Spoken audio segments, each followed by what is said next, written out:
of speakers on this platform today, but it gives me particular pleasure to introduce the next speaker, because he is a trade union leader who really has taken the lead in defending his members and in attacking what this government intends to do. It's Mark Serwotka from the Public and Commercial Services.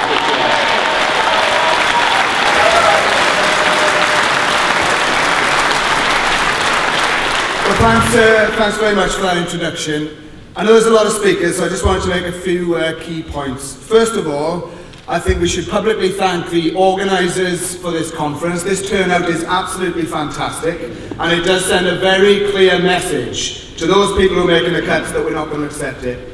Secondly, I think all of us have to remember that the government strategy is something that we in PCS has defined as political shock and awe.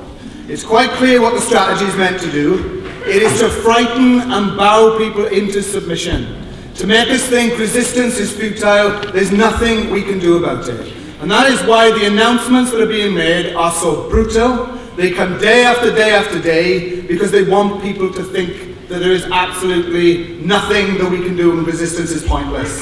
How else can you explain the brutality of 1.3 million jobs to be lost in 4 years, a pay freeze, public sector workers to work longer, pay more and get less out of their pensions, education where people can just break their promises and price working class kids out of the ability to improve their life chances and get better educated. But in some ways the things that I think are the most sickening are the attacks on the welfare state. Because the attacks on the welfare state are designed to divide those in work from those out of work. And to say to our pensioners, to say to our unemployed, our disabled and our lone parents that it is their fault that they are out of work and claiming benefits makes me sick to the pit of my stomach. Because where this leads is the stigmatisation of whole parts of Britain. Let me tell you about a place I know, Merthyr Tydfil, a place I went to school. Merthyr Tydfil, Ian Duncan Smith told us, there is worklessness and people have got into a lifestyle choice of not working. They should get on the bus, he said, and go to Cardiff. £6.50 it costs to go on the bus to Cardiff. Out of job seekers allowance of 60 odd quid, that's a lot of money. But let me tell you something about the statistics. In Merthyr Tydfil currently, 1,800 people are unemployed. In the job centre, there are 39 jobs. In Cardiff, there are 15,350 people unemployed. And there are 1,700 jobs. So the reality of this, it is not the victims who should be blamed. Until there are jobs available for everyone, not a penny should be cut off anybody's welfare.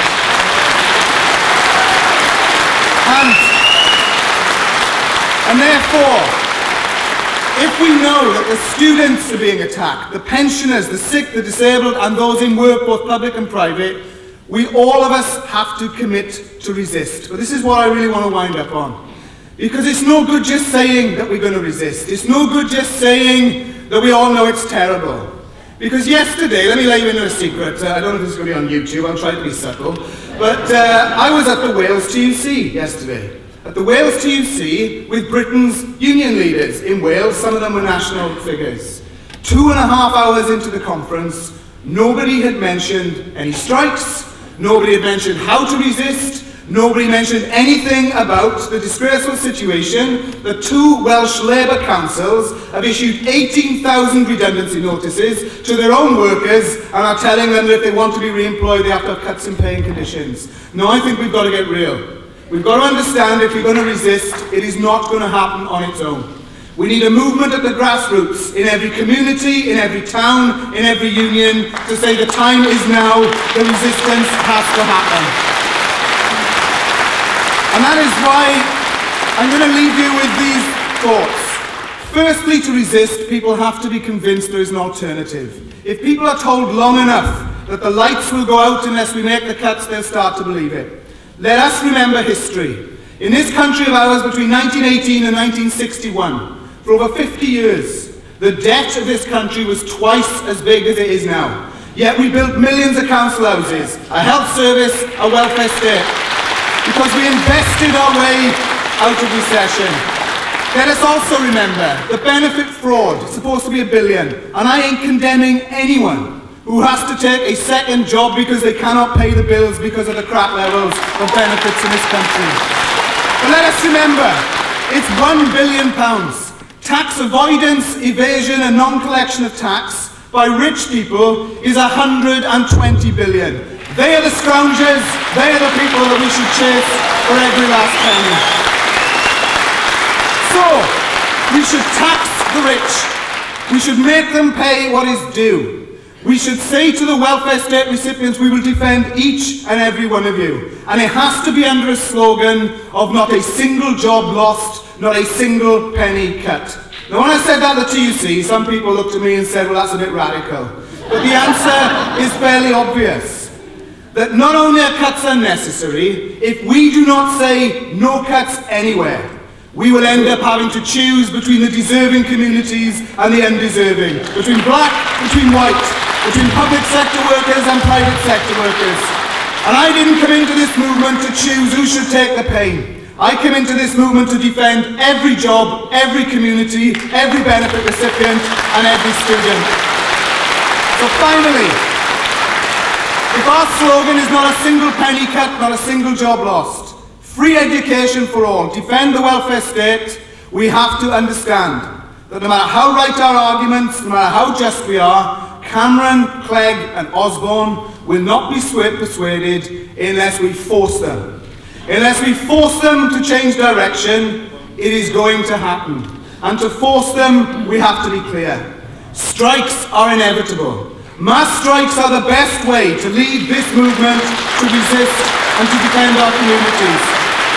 And if we need strikes, if we know we've got to do it, we've got to understand that now is the time not for people in the union movement to say why it can't be done, but to say how it is going to be done. So my call at this conference to every union member here, and community activist and campaigner, is we need meetings in every town, in every city. We need to mobilise now. More demonstrations, more marches, more planning meetings.